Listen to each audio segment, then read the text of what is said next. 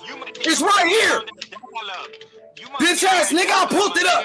This ESPN, bitch ass nigga. Terence Crawford, number 1. Anyway, number 2. Number 3, you got Errol Spence. Number 4 is Charlo. Hey, shut your ass up, bro. Let me finish, bro. Nigga, this is ESPN, bitch ass nigga. Go to Ring Magazine. This is ESPN, nigga. No, I said Ring Magazine. Nah, I'm on ESPN, bitch ass nigga. Why he's not on there? Why Charlo not on there? Ring Magazine. Nah, you just said ESPN, you bitch ass nigga. Yeah, exactly. Why Charlo not on there? Now he telling me to go to Ring Magazine. Nah, fuck that. I'm on ESPN. Why Lomachenko on there? Where's Charlo? Where is Charlo? All right then, nigga. He's nowhere on the list. Neither is Devin Haney. Lying ass nigga. It's on lying motherfucker. I'm on it right here, nigga. You's a lying motherfucker, bruh. Stop lying, nigga. Capping ass nigga. I'm getting tired of y'all niggas lying on the black fighters, nigga. Real talk. Stop capping for your fans, boy. Why is Charlo not on the pound for pound list? Since you want to hate on Devin Haney, and now you want to act like you like Charlo, bitch ass nigga. Y'all niggas some bitches. Y'all some racist motherfuckers, bruh. Y'all niggas bitches, bruh. Pussy ass niggas hating on the black fighters. Nah, y'all niggas hating on the black fighters. Bitch ass nigga. Real talk. Y'all niggas some bitches, nigga. Bitch ass nigga. Stop lying. Pussy ass nigga. You's a bitch. Bitch ass nigga hating on Devin Haney because he black. Bitch ass nigga. Charlo not on the pound for pound list. He not on there. Where he at? You said he was. I don't see Charlo name on this shit. Where the fuck is Charlo? Bitch ass nigga. Lying ass nigga. You a lying motherfucker, bruh. Bitch ass nigga. Why the fuck Lomachenko still on the pound for pound list? He not a champion. Devin Haney undisputed. Charlo undisputed, nigga. Stop lying, nigga. Lying ass nigga. You's a bitch, nigga. Real talk, nigga. Bitch ass nigga. Fuck Lomachenko, bitch ass nigga. You's a bitch, nigga. Real talk, nigga. You's a bitch. Nigga, fuck Lomachenko. He wasn't fighting in the war. He wasn't fighting in the war, nigga. Hating on Devin Haney because he black. That's the only reason why you say who Devin Haney beat. Because he black. You only do that with the black fighters. Bitch ass nigga. You only do that shit with the black fighters. Bitch ass nigga. Nigga, he beat George Kambosos, the unified champion. He beat George Kambosos, the lineal champion. George Kambosos was the lineal champion. He was the unified champion. Bitch ass nigga. Racist motherfucker. Now you talking about white fighters, nigga. Hey, what that got to do with anything? What that got to do with anything? Why you calling him a white boy? Devin Haney said he'll never lose to a white boy, right? Okay, why you bringing it up, though? You race baiting again. You a race baiter. You a race baiter. Look at this nigga race baiter. You losing the debate. Just like how old was he when he said that? How old was he when he said that? You brought up Indians. You was talking about Indians. Now you how bringing old up was white he boys. when he said that shit, nigga? Bitch ass nigga. You said that shit like you said that this year, nigga. How old was he when he said it? You obsessed with race, nigga. You obsessed with race. How old was he when he said it? Real talk. How old was he when he said What it? if he said it? Okay. How old was he when he said it? What that got to do with anything? He beat How old was he when he Kambosos. said it? So what if he beat Kambosos, nigga? How old was he when he beat said it? Kambosos. I just told you. Don't be mad because he won't lose to no white boy. Nigga, you's a bitch. Don't be mad at him because he won't lose to no white boy. Don't be mad at Haney because he won't lose to no white boy. Pussy ass nigga. Don't be mad at Haney because he ain't gonna lose to no white boy, man. That ain't your problem nor that ain't your problem nor his. That ain't your problem nor his. You know what I mean? Nigga, you's a bitch, nigga. Yeah, stop sucking Loma. Nigga, bring it Stop up. sucking Loma. Nigga, you just mad because Lomachenko a you white getting boy. cooked. That's You what it getting is. You cooked. just mad Every because time you gotta Lomachenko a bring white up boy race. and Haney ain't You gonna was let just him talking win. about Indians. You just mad You was because talking Haney about gonna whoop Indians, nigga. that And now you nigga bring it up. ass. That's what you mad about. You Nigga, mad about that statement Kambosos because was you the know unified Lomachenko a white champion. boy. He was the lineal champion who beat Teofimo Lopez, the man that beat Lomachenko. Nigga, that's who he beat. bitch. And he beat fucking nigga Jojo Diaz. And he beat Linares, the same guy that dropped Lomachenko, Linares. And he beat Gamboa, the same guy that beat Salito. Since you want to dick ride Salito, nigga, what's happening? It's Haney time, bitch. Undisputed, pussy ass nigga, the youngest undisputed champion in the history of boxing, nigga. And he's on a pound for pound, nigga. That's what Terence Crawford said. Terence Crawford said Devin Haney was number 5 pound for pound, nigga. Now Dazin what? got him on a pound for pound. Too. Yeah, who the fuck did Inoue Dazin beat? ain't stupid. You're a dick rider. Now what, nigga? You're a dick rider. You're a dick Now we rider. use a Dazin got bitch, him. nigga. You a Yeah, bitch, you're the nigga. dick sucker. You're a dick Stop rider. sucking You're a dick. Roma dick rider. You a Stop bitch, Congratulations. sucking nigga. dick. Pussy ass nigga. You a racist ass nigga. Bitch ass Sucking Loma racist. dick. You your racist ass. Bitch ass nigga. Got exposed. Pussy ass nigga. Racist No, motherfucker. you got Ain't no exposed black for being a fighters. dick No, rider. you got You're exposed, nothing bitch, but a fucking for liar. You're lying fucking and being retarded. racist. And You you was stupid saying as no shit. Indians, You're a nigga. fucking And you was liar. racist And that's against all you do Indians, is nigga. cap. Pussy All ass you do is nigga. fucking cap, nigga. Racist motherfucker. I'm racist. Bitch ass nigga. We heard Shut your your capping racist ass with ass that up. Toledo Nigga, shut bullshit. your All racist you ass do is up. fucking Pussy cap. ass nigga. You's a bitch, nigga. Hoe ass nigga. Bitch ass nigga. You's a bitch. Hating on Devin Haney because Devin Haney black, nigga. Hating on the black fighters. Pussy ass nigga. You's a bitch. Nigga, shut your racist ass up. Nigga, shut your racist ass up. Bitch ass nigga. Devin Haney made history. He made history, bitch ass nigga. The youngest undisputed champion in the history of boxing. Bitch ass nigga. Pussy ass nigga. Nigga, shut your ass up. Yeah, Canelo Canelo was on also lost. steroids. Canelo Yeah, he's also on got his ass steroids. whooped by You beat George Kambosos. Pussy ass nigga. George Kambosos was the unified champion. He beat Teofimo Lopez. And Teofimo Lopez, he beat Cleared up. Lomachenko. Bitch ass nigga. Fuck wrong with you. Pussy ass nigga. I'm getting sick of you, bitch Yo, you ass got niggas. us fucked up, bro. I'm getting sick of you, bitch ass niggas. Shut your bitch ass up, nigga.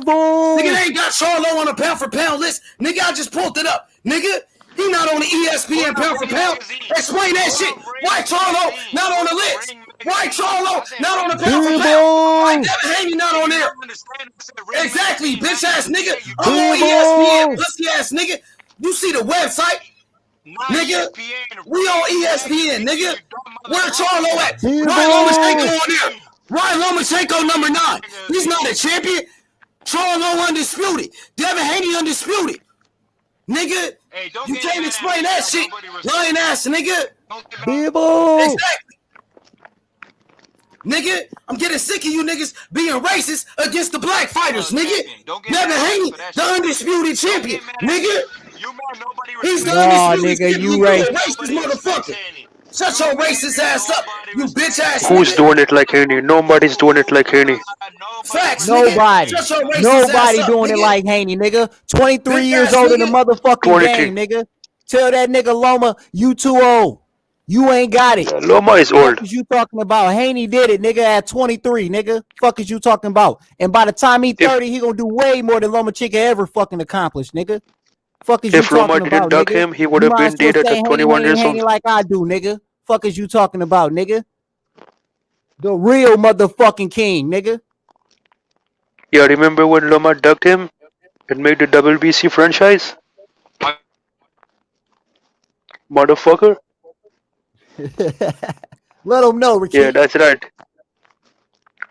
Yo, he's cooked, man. He's fucking cooked. I think he just fainted.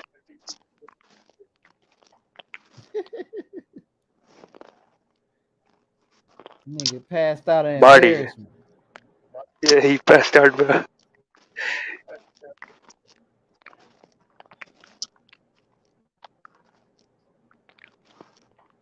That nigga had to mute his mic so he could say Haney, Haney, Haney without us hearing him say it. Yeah. He's Let it sucking all Loma's out. dick. Pay your tongue. Pay your tithes, nigga.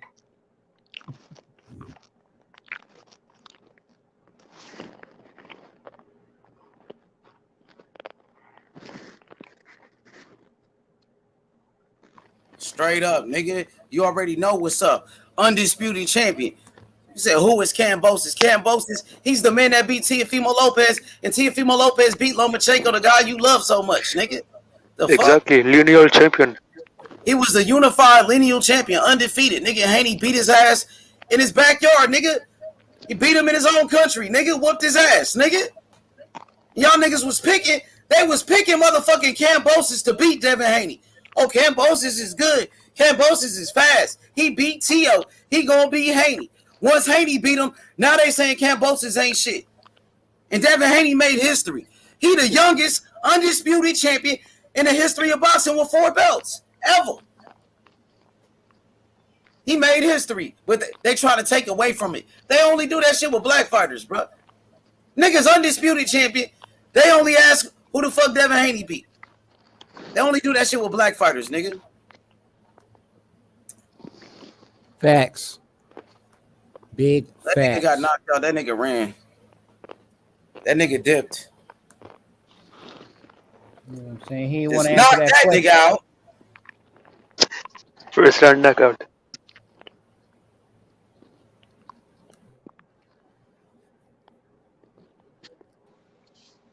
Don't run, nigga. Get your ass back on here, nigga. Don't run, nigga. Motherfucking Lomachenko got his ass whooped 2 times, nigga.